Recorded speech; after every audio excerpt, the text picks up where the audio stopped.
সবাই চলে যান, চলে যান, কাজ না থাকলে চলে যান, চলে যান, চালু করে গুছান, চালু করে দ্রুত দ্রুত করে ফেলান, দ্রুত করে ফেলান। এখানে আর এই আপনারা দ্রুতই করেন, 5 মিনিট সময়, দ্রুতই করেন। যাদের নাই তারা এদিকে আসা দরকার, এদিকে চলে যান, এদিকে চলে যান, এদিকে কোনো নেই, চলে যান।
ধন্যবাদ।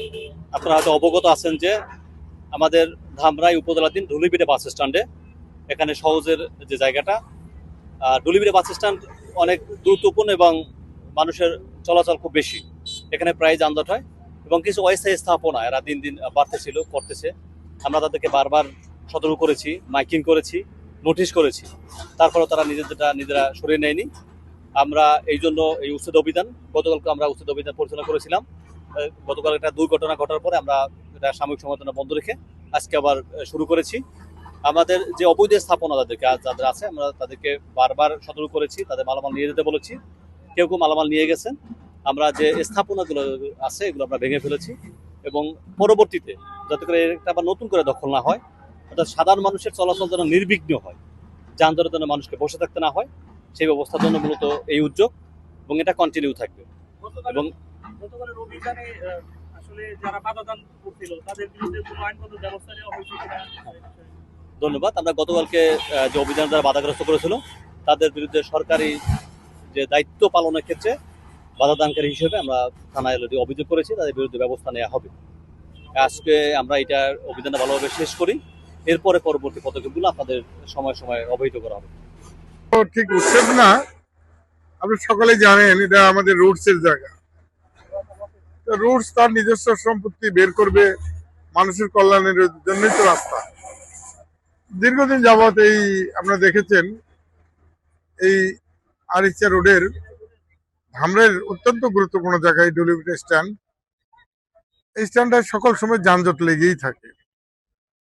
এক শ্রেণীর মানুষ এসে হুট করেই এই জায়গাগুলো দখল টকল করে এখানে তারা তাদের ইচ্ছা মতো দোকানপাট করে চালায় যাচ্ছে এবং সম্পূর্ণটা অবৈধ কাজই হচ্ছে এখানে।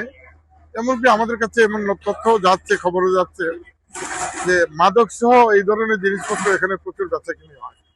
আপনারা সাংবাদিক ভাইরা আপনারা দেখেছেন অল্পদিন আগে একটি মেয়ের আহাজারি দেখেছেন যে একটা মেয়ের কাছ থেকে নাকি 30,000 টাকা নেওয়া হয়েছে একটা ঘর দিবে বলে। শেষ পর্যন্ত সেই মেয়েটাকে র্যাপ করা হয়েছে তার অভিযোগ। তো এটা বোধহয় আপনারা দেখেছেন, নিঃসন্দেহে দেখেছেন। এই ধরনের জানা অজানা কত অপকর্ম হচ্ছে এখানে। আর আমাদের মূল উদ্দেশ্যটা হলো যে আমাদের রুটসের জায়গা, রুটস বের করবে, রুটসের কাজে লাগবে। না লাগলে আমাদের যে এখানে গুরুত্বপূর্ণ বাস স্ট্যান্ড আছে, ডিলিংক আছে, অটো গাড়িগুলো আছে, এগুলোর জন্য সারাক্ষণ এখানে যানজট লেগে থাকে, আপনি কঠিন ভাবে লেগে থাকে। সকলেই দেখেন দিনের পর দিন, ঘন্টার পর ঘন্টা প্রচুর যানজট লেগে থাকে। আমরা সেই যানজটটাকে নিরসন করতে চাই, যে কারণে এই অবৈধ উচ্ছেদটা, অবৈধ যে দোকানপাট ছিল এখানে, এগুলা উচ্ছেদ করার জন্য রুটসকে আমি বলি, এটা আমি বলেছি রুটসকে, রুটস তাদের জায়গা ডিমার্কেশন করে আমার যে ইয়ানো মহোদয়, আমার এসিলেন্ট মহোদয়, আমার ওসি সাহেব তাদেরকে সহযোগিতা করতেছে। নিঃসন্দেহে আপনারা স্বীকার করবেন এই কাজটি একটি ভালো কাজ হচ্ছে ধামরাইয়ের জন্য।